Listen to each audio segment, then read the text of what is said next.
Hi விவாஸ், நான் தான் ஏமினி சேனல்லேருந்து மஞ்சுளா பேசுகிறேன். இன்றைக்கி எங்கள் வீட்டில் லஞ்சு நான் பார்க்கலாம் வாங்க. பாருங்கள், என் பையனுக்கு நைட்டு சப்பாத்தி, காளான் கிரேவி, தால், வெறும் பருப்புங்க. இது மிளகா கிள்ளி போட்ட பருப்பு,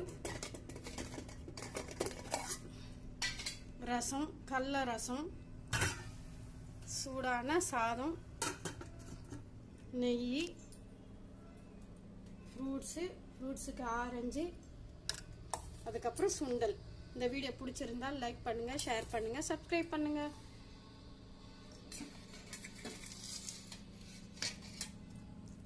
மிளகு போட்ட காளான் கிரேவி சூப்பராக இருக்கும். இந்த